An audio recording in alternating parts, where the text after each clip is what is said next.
everybody! Hi. So, Russ and I basically did a thought experiment, or we're about to, I guess. Oh my.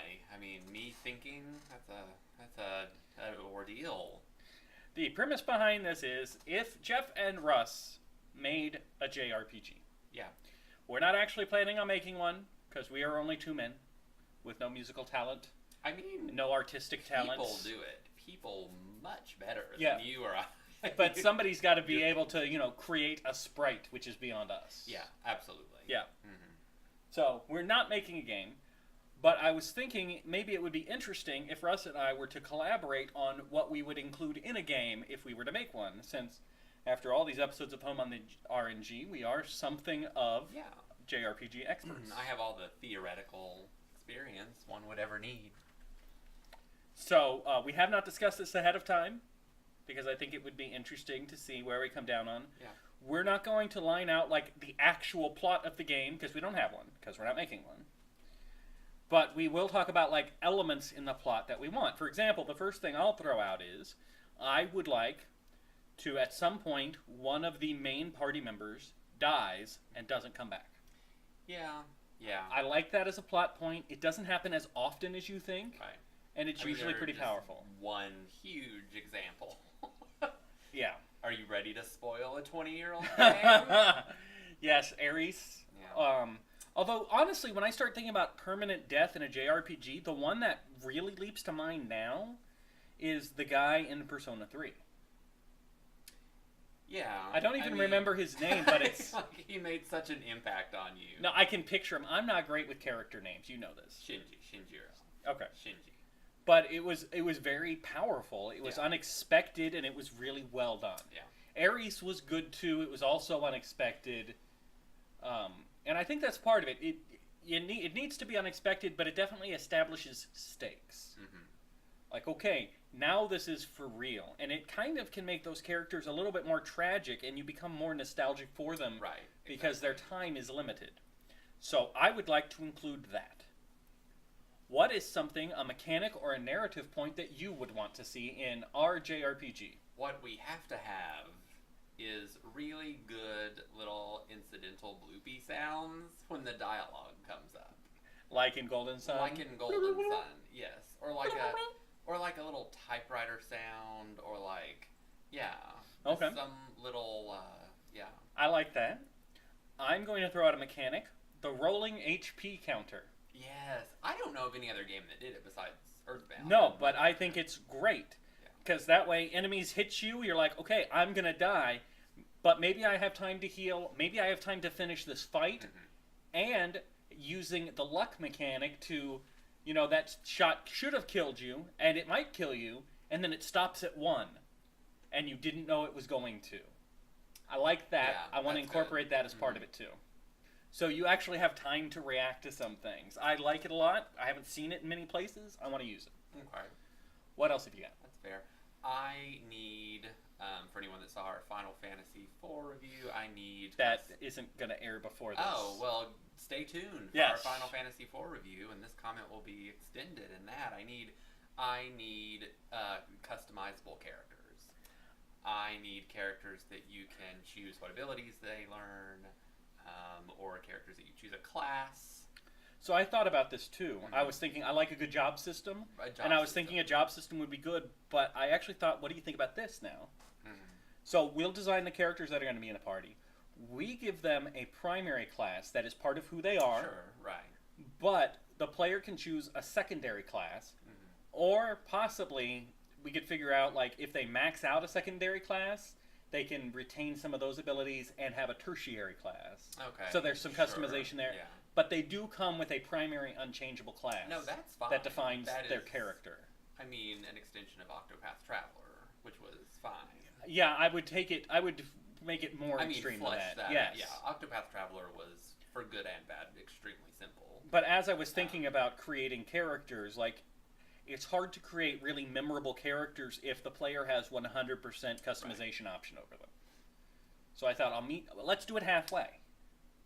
right? Yes, a job system, Right. but the characters automatically have agent, certainly. which would also be fun to design the sprites because an element of their primary job would come through in the secondary job. Oh, that would be neat. Yeah. That would be very And we could do something somewhere between Final Fantasy V and Final Fantasy Tactics. Because I like how Tactics lets you do like, ooh, I want the movement skill from this job that I learned. Yeah.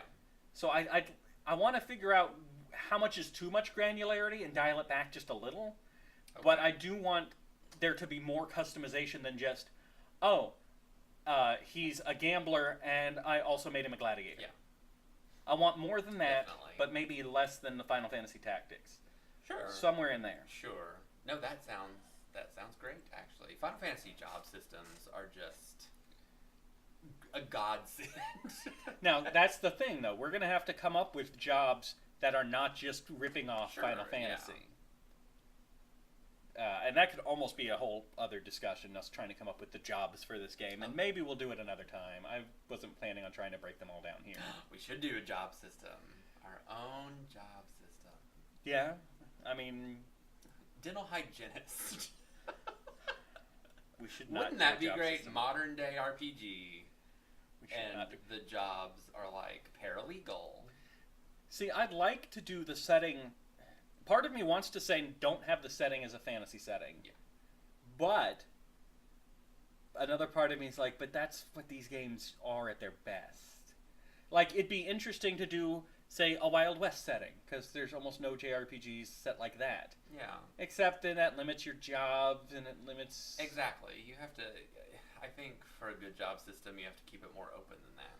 Yeah. So are we stuck with now a fantasy setting? I mean, it could be a hybrid. Wild Arms comes to mind because Wild Arms attempts... A Wild West setting is interesting because Wild Arms attempts a Wild West setting in every game. The third game is the only one where I feel like it kind of gets it right, but it doesn't have a job system. So it would be fun to have... it could be a fantasy western. That's what I'm saying. Like fantasy inspired things. So not instead of being fantasy steampunk like Final Fantasy VI, we make it fantasy western. Fantasy western. I think we could work with that. I think we could make that work. Or like you have like a gun mage, but it's like 6 shooters.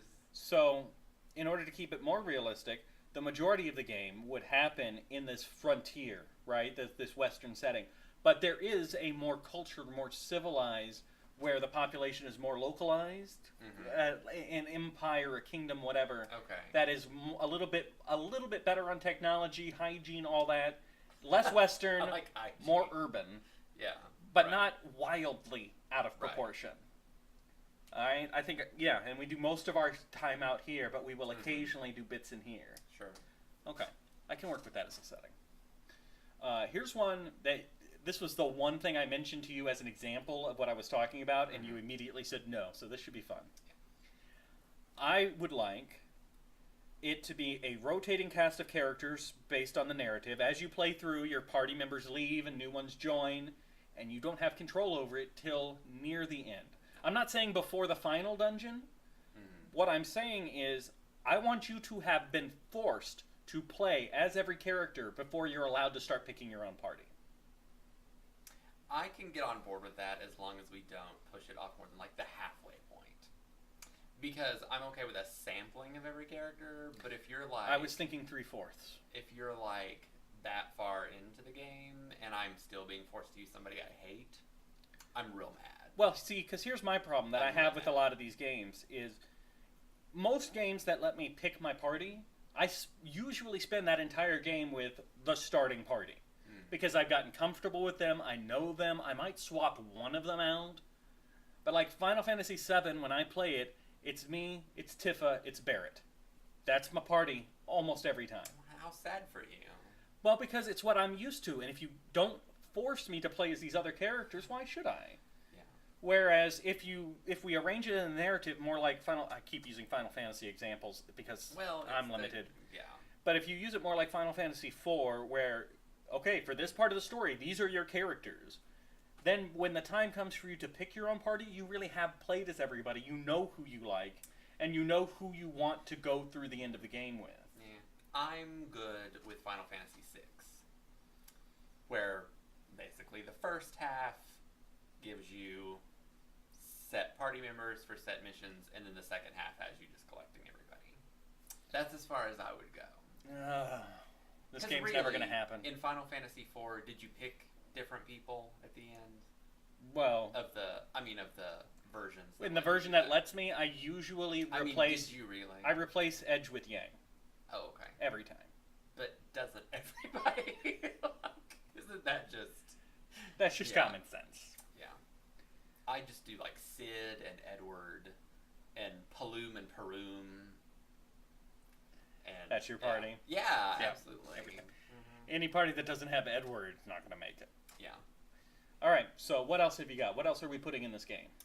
I would like a semi-silent protagonist.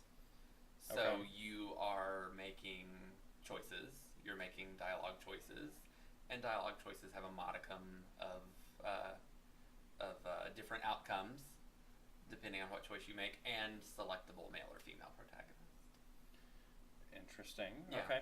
I was actually thinking we just make it a female protagonist. Oh, sure. Well, I mean, sure. That way we can collect the tears of male supremacists who are like, I can't play the game because I can't be a woman. Well, then this game's not for you. I like the idea of selectable male or female because I feel like so many games, as a good thing, do go with female protagonists now. I feel like I play as female protagonists a lot. Not that that's bad, but I do like the idea of let's do it then. The ability to choose their gender. Let's go ahead and give them the ability to choose people that like to insert themselves in games. I'm not necessarily one of those people, but I know there are people that like a self-insert, so that's what I think is fair. Okay. I'm okay with that. It'll be interesting to tweak the story. That's the thing, though. We need to make it so the gender matters a little. I don't want it to be very obvious that, oh, no, you can play as either gender and no dialogue changes.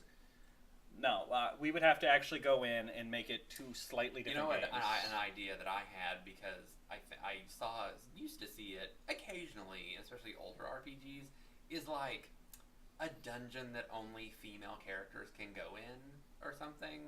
And it was usually like really sexist about it. We wouldn't do that, but like, say like your main character is a female and they can only do this. Or if your main character is male, then they can. What if we also made it?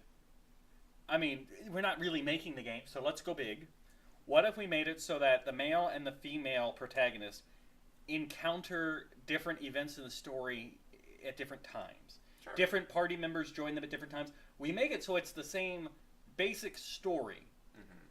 But because the male and the female are two different people, they start from two different areas, they come into the story in a different way. Yeah. Like Star Ocean 2. So they might meet they'll meet the characters in a completely different order.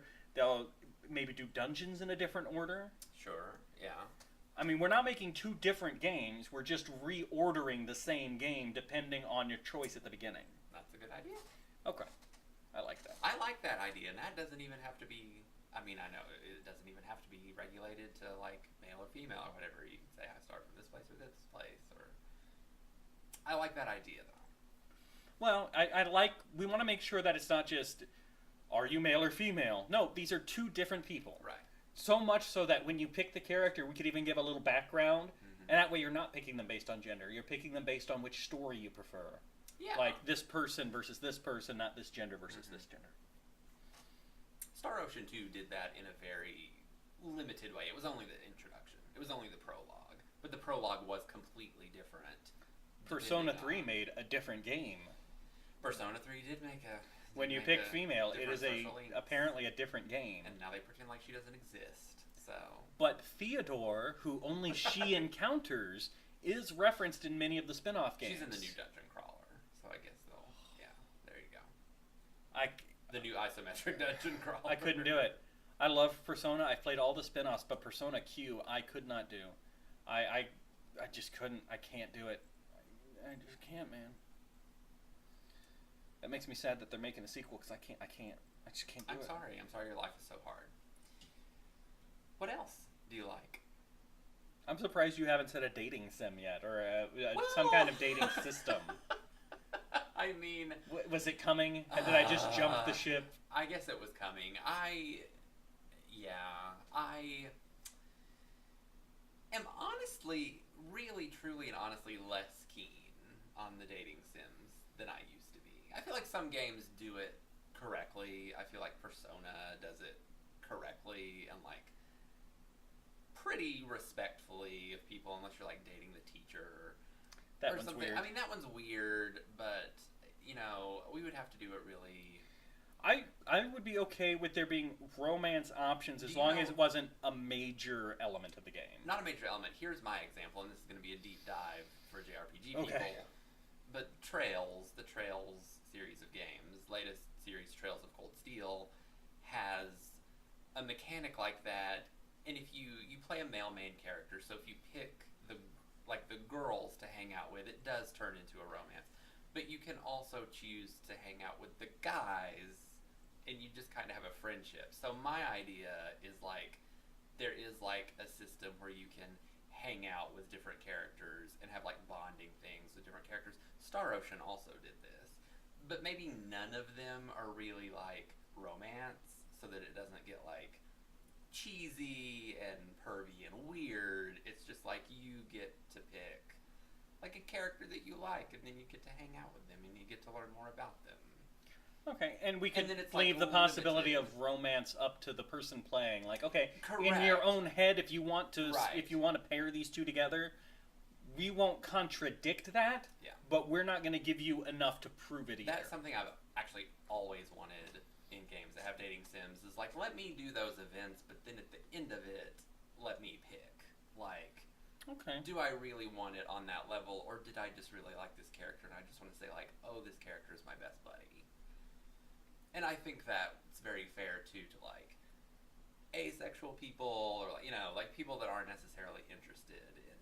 Sure, and it doesn't make the game about the dating mechanic, because there's not one. And I wouldn't want it inserted, like, so heavily. It would just be... Star Ocean is my best, like, Star Ocean 1 and 2 is my best example, where you're just kind of, like, getting to know the characters, and there kind of is a romance aspect to it, but it's also just, like, getting to know the characters more than you would through the main story. So we talked about this briefly off camera, and that is, if we were to actually make a game, which is the point of this video, it would probably have to be 16-bit. It would have to have a retro look, I would because want it to. We don't have the ability to make, like, Dragon Quest XI. Yeah. We just can't. That's a massive team, millions of dollars. So if we were to make one, 16-bit would actually be as good as we would hope for. Like, that would be the goal we would aim for. So with that in mind, one of the things I always like in games is when you equip armor or weapons, the look changes. Mm-hmm. Now with 16-bit, maybe changing the clothing to match new armor, not so much, because there's not enough fine detail, and we will have different character models related to jobs. For the jobs, but at least for the weapons, I want the weapons to look different when you equip a new weapon. I like that too. I like it a lot. Oh, and we should make sure when you're shopping you can tell if a weapon's better or worse than something that somebody has equipped. All of the little conveniences. Yes. Yeah. What tropes do we really want to include? Well, the significant character dying. I mean, we went over that, and that's a good one. I would... Do we want priests to be where we save the game? No, I don't want any religion. Okay. All right. I want... no religion exists in the world? Well, not no religion exists in the world. Because for me, that's one of the fun things about a fantasy setting is the gods could be real. And that's fun for me, because you don't know if they are or they aren't until they are or they aren't. Right. I would want, speaking of that, I would want the gods to not be real. I always want, like, an RPG where there is this big religion or legend of these great heroes or something like that, and then it turns out to all be, like, made up bullcrap. An atheist JRPG. Not sure. I always like the settings where the gods are real. That's just I'm me. the total opposite. I like it to be like all of these legends about the great hero actually weren't true. The great hero didn't really exist, or he was So we're gonna have to meet in the middle where there's no conclusive proof either way, and the gamer could come away with either opinion. Tired. This is the thing. I get tired of RPGs where like whatever the legend is about the legendary hero or the legend of the gods that created the world is always true. I feel like it's almost always true. So I did an interesting thing. I'm actually writing a fantasy novel right now, and I guess anybody watching this is a sneak peek for a book that won't come out for years. But I had to come up with a pantheon, because it's a fantasy novel. I need some kind of structure, some kind of pantheon. And I tried to think, and I was having a really hard time coming up with how do I want this to work. And I was thinking about it every night as I went to sleep. I was tossing and turning, and I finally got the answer. Like, my brain gave me a dream with the answer, and I was like, ooh, I like that. I'll take that story. And it was, at one point, there was one god, but he wasn't the nicest guy. He created the world, sure, but it was mostly for his own entertainment. He had no vested interest in the well-being of the mortals. And so one of the humans went around to all the powerful beings, dragons and whatnot, and got what he needed to be able to confront God, and slayed him. He cut him into multiple pieces. He dismembered him, and each of the bits of God became a smaller god that was like, okay, no, seriously, we'll help. Like, we will serve man. Don't kill us. Okay. And so in that setting now you have this pantheon of gods. You've got the mother and the god of knowledge and all these various, and then in the small temple is revered Aram the God Slayer, because his sword is there, and if ever the gods fail in their duty to humanity again, we're coming back. Okay. I actually I love building a mythology around that helps define the world. And I want it to all be bullshit. I said shit, sorry. You're a monster. I am a monster. Such language. There are children watching this right now. Yeah. Hi, kids. Hi. Russ didn't mean to say a bad word. And he also doesn't mean to imply that God doesn't exist in our world. We're just talking about the fantasy worlds. Anyway. Also, Santa's real. Santa is real. Santa is very real, yes. But don't fall for that tooth fairy stuff. That's really the Easter Bunny. It is. I mean, what do you think he does the rest of the year? All right. Is our main character going to be a teenager? No. I'd actually like it to be somebody in their mid-20s. I need 21 and up for a main character. At most, I would be okay with there being one teenage character in the group. Yeah. But I want the rest to be actual adults going out and saving the world. Here's my one thing about not making the character too old like we are. 35 is not too old. But here's my point. So again, I'm going to talk about Trails a lot in this review because a new one's coming out this year. There's some re-releases, and it's been on my mind. So a good thing that they do in all the Trails games is the main characters are teenagers, which I would want a character a little bit older than that. But if you get too much older, the point is the teenagers, the way they frame the story, teenagers are good POV characters because they're learning about the world and they're learning about all of the different factions and religions and kingdoms and everything along with the player. So I feel like if you put in a character that's like our age, like that character should already pretty much know some stuff. So I would still want he could be character. Okay, I get what you're saying. There could be a mentor-mentee relationship that you could use to explain it, but I get what you're saying. There could be. There's certainly that's another option. But I'm just saying, I look at the Trails games, which I love, and I'm like, this is just a really good way like in the first Trails in the Sky, by making Estelle and Joshua 16-year-old junior bracers at the Bracer Guild. Then they're able to travel around the country, and they kind of learn about all of the different regions and all the different everything along with the player, because they're just young, dumb kids just trying their best. So it is a good way to frame the narrative. And that's all I'm saying. But I would want 21, 22-year-old character. So we're going to have a 20-year-old who's in charge of the army. He's a general of the army of his kingdom. Sorry, Final Fantasy IV. I'm sorry. Are we going to have ancient robots in a fantasy setting? I want to say no to ancient, but I'd kind of like clockwork robots. Oh, sure. Yeah. As something interesting. Mm-hmm. Again, I'm borrowing from the fantasy novel I'm writing, which is... Yeah, ancient robots, ancient technology, and stuff. That kind of stuff is overdone. I do like the idea of maybe an organization working in secret that has some more advanced technology. Okay. And again, it's not like super futuristic or anything. Yeah, we don't too much of a disparity. I like the clockwork machine kind of idea, and maybe that's a little bit more advanced than what the most of the world has, and it's like a secret thing. I'm gonna say I don't want a surprise boss. Talking about the tropes. Yeah. I hate that from a narrative perspective. I feel it's a bit of a cheat. I feel it's having the rug pulled out from under you. Like, I want to build up animosity towards this boss. I want to look forward to beating him. Mm-hmm. So what about this? This is an idea I've had, because I've actually thought about this long before you suggested this little thing. What about the character that is actually working at your party? The party member that is actually the mole for the bad guy.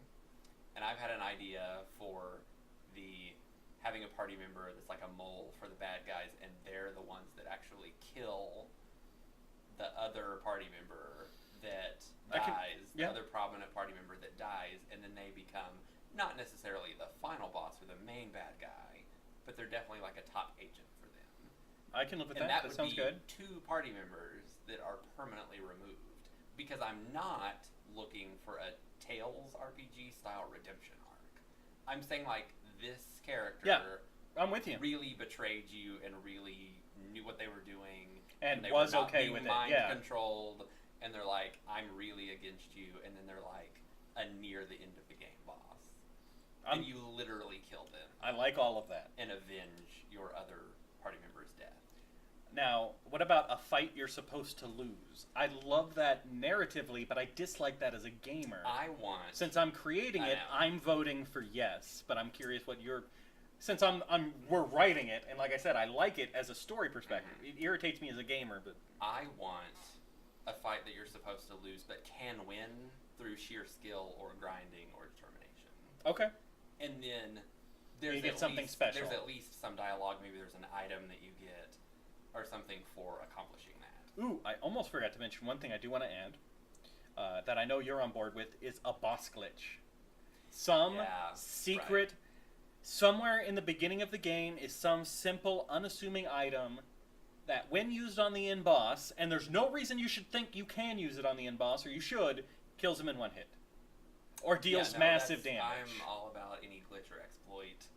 You can put in a game, so yeah. I like it when there's a secret, because, and I think I've talked about this in one of the Home on the RNGs. For me, when I'm playing the game, by the time I get to the end boss, I'm done with this game. I'm ready for my ending now. I got here.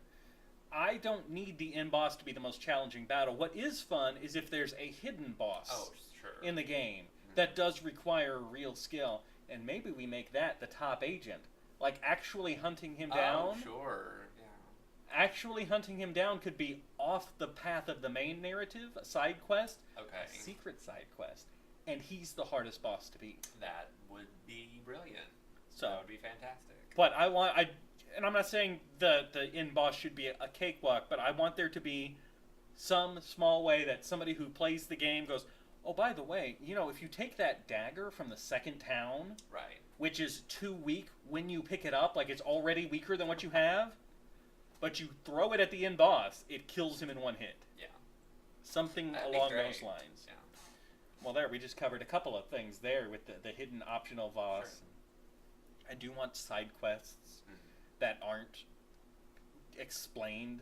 They're just hidden little side quests, like Final Fantasy IV with the spoon dagger. Yeah, right. I agree with that. I do want.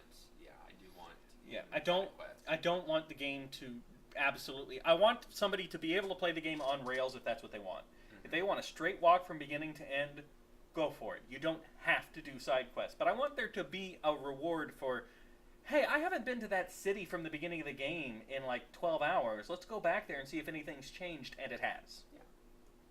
Perfect. What about mechanical things like you level up and it heals you? I do like a level up giving you full health. I always appreciate that in a game. It's nice when you're in like a hard dungeon and like, boom, level up, reprieve, cool, I can keep going. So I do like that. And what about some mechanic to heal MP as you go along. Like, I'm thinking, like, just coming off of playing Dragon Quest XI, like, when your mages make physical attacks, they heal a little bit of their MP. Or, Yeah, coming like off that. Golden Sun, one thing Golden Sun had me do, usually I don't use a lot of magic in JRPGs, because it's rationed, so I save it for emergencies. And that's what I don't like, is I don't like feeling like I can't really use this mage character, except in... But Golden Sun allows you to just gradually replenish your MP as you're walking around, and that encouraged me to use magic a lot more in that game than I had before. So, yes, I do want to find some way to encourage players to use magic more by small replenishments like that. Yeah. Something that keeps them going. I thought in Dragon I would Quest say a level 11 up should fully replenish MP as well. Yeah. Oh, yes, definitely. But I loved in Dragon Quest 11 the way you could have, like, Veronica physically attack and she would heal towards the end of the game like 30 MP. Yeah, and also, you give them a free spell to suck enemy MP. Yeah. Although any game I've ever played, that's not been a useful enough trade-off. Again, so maybe we make it a little more powerful. Yeah. Well, going back to Dragon Quest XI, Serena, I think, also has a skill where she randomly uses no MP for magic. Well, Veronica also sometimes has an ability to cast the same spell twice for no cost the second time. Mm-hmm. Those were all really great magic mechanics that I saw in that game that are just fresh on my mind. That really made me keep those girls in my party all the time and just use magic like Game Busters. Are we putting in gambling minigames? No. I hate... I'm okay with that. I hate... You can have a gambling minigame, but unlike the late 90s, early 2000s Final Fantasy games, do not make that a requirement in any way, shape, or form. Not even for a side quest. Like, that needs to be 100% a separate thing that you can do that is a game within a game, but don't make it the requirement to get a dress sphere in Final Fantasy X, or don't make... Even Dragon Quest had one of the side quests there was like, you have to get a jackpot on one of the high-stakes roulette tables or something like that. And I'm like, no. I'm never, ever in a million years going to finish that quest because I don't care about that gambling. I'm okay with leaving that out entirely. Yeah, leave it out entirely if you ask me. Party size. 3 to 4. I like 3 to 4. I feel like that's manageable. I feel like you start to get beyond that and it becomes unmanageable. See, I always liked Final Fantasy. God, I hate that all my references are Final Fantasy. But Final Fantasy IV, where you had 5, and that's like the most I've ever seen apart from... But I always felt like one of them wasn't necessary. Like, Edge wasn't necessary. Or, like there was always somebody that wasn't really necessary. Alright, we can go with 4, but I want the ability to hot swap in the middle of battle. Oh, certainly. I also like, and I'm just talking about Trails, this whole, Trails of Cold Steel this whole time. So Trails of Cold Steel has 4 active party members and 2 reserve. And they're actually support abilities you can do with your reserve characters. Okay, I can see that. They're hot swappable and you get special support power. People not in the party get XP. Yes, absolutely. I want them to level up at the same rate as the people in the party so that you can swap out. Yeah, I would love that. I would even be okay with like 75% experience, but no, it would be ideal to do just as much experience. So when we're looking at the combat screen, what does it look like? Well, my ideal game, and this is again going to be a little bit of a deep dive, is Grandia. I don't know Grandia. I can't help you. So Grandia is separate battle. So it's separate battle screen. You trigger a fight and you go into a separate screen. Your characters can move around the screen. Okay. There's a positioning element to where your characters are. I'm there. So one of the actions that you can take during your turn is this character just runs from this space to this space. Because there are abilities that are area of effect, and there are abilities that do a line of damage, and so there's a positioning element. I was actually thinking a little bit like Trails, which is kind of what you're describing. It is a little bit like Trails, yes. Grandia I like because instead of it being like Trails is like a real grid, like a strategy RPG or something, but Trails is just like big areas on the. So it's not you're not moving the character like square by square or whatever. You're just saying I want them in this giant area or this giant area or this giant area. That's why I like it. I also like the way turns come up in Grandia. You have the bar.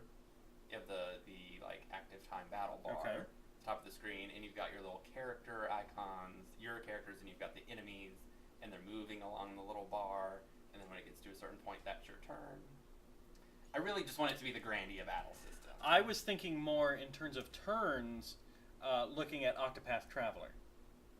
Okay. Where sure. Where instead of there wasn't active bars, but it wasn't.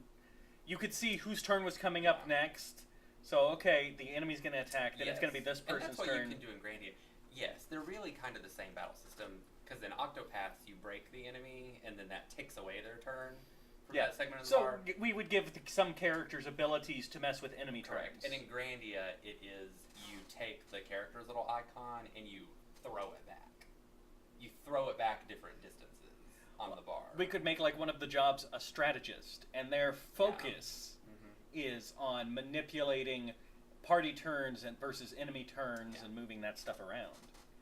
Because we have to come up with jobs that are unique. I mean, we have to. Yeah. Another great feature I would like, and there's only one game, only one series of game two games, the second and third in a series, that ever did this. So Shadow Hearts 2 and 3 had a system where you create 3 parties. You can create 3 parties of characters, name them, label them, and then like R2 or whatever is a hot swap of those parties. Okay. Because I do want a large cast. Yes, and especially if you want a large cast, I loved in those games the ability to set up 3 parties. You had I think they had 8 characters or something in that second one, and you could set up 3 parties and then just swap them on the fly. Little R button tap. Okay. And you had a new party. It was an excellent way to swap between characters. We are going to need a large party if we're actually going to lose 2 of the characters. Oh, yeah. Hidden characters. There has to be a couple of hidden characters. Optional hidden characters. No, I'm standing firm on this. I need it. I need people to be able to recruit characters and their friends go, I didn't know you could do that. So, okay. So do you want just a couple? Yeah. Or do you want full-on Star Ocean where there are only like 2 actual characters you have to have, and then you can fill. I like that you went Star Ocean instead of Suikoden, but the other. Well, so Star Ocean is where there's like 14 characters total. There's only 2 that have to be in your party, and then you pick 6 more out of all the other 14. No, I just want a couple of hidden characters. It would have to be more than 2 because if you're going to have a character that dies permanently and a character that betrays permanently, then you would have to have. But we can have 12 characters and then 2 more optional characters. I mean, we can have a large cast. I'm thinking Final Fantasy VI now. Yeah. They have a large cast and there's 2 hidden characters. It's true. I mean, at this point, I know we've played the game enough that they don't feel like hidden characters, but they are. They are hidden characters. Yeah. That's what I'm talking about. I mean, at the end of the day, even like Mog is an optional character. True. Shadow is an optional character. Yeah, in the second half. In a sense. But you encounter Mog and Shadow just by playing. I'm talking about Umaro and Gogo, where you can play through the entire game. Although I would like them to be characters that you meet narratively, so more like General Leo. Sure. Yeah. Like, I want you to be able to encounter these characters, run into them, maybe even they are briefly a guest in your party for something, but actually recruiting them requires you to jump through a couple of hoops that you don't know about. Gotcha. That's what I'd like. I don't want it to be completely out of, oh, if you just go down this tunnel, you will find this character you've never heard of who will join your... No, I want it to be, that'd be a lot people better, that make because sense. I feel like what you sacrifice in characters like that is some of the narrative. Because you can't really ever have them involved 100% in what's going on, unless it's a side quest. Yeah. All they can have is little That is the problem with hidden characters. But I think if we had a large enough cast, it's okay. And we do make sure that they have a part in the story outside of being a party member. Sure. Okay. I'm feeling like we're coming to the end of this, at least for now. Maybe we'll revisit it someday or map out the job system. Map out a job system, yeah. I feel like that could be some fun to do another time. Dental hygienist has to be on it. Fluoride! Da-da-da-da-da-da. This is why Russ and I aren't actually making a game. We're just giving a much more talented person ideas. Russ and I are not making a game. Ever. Water pick.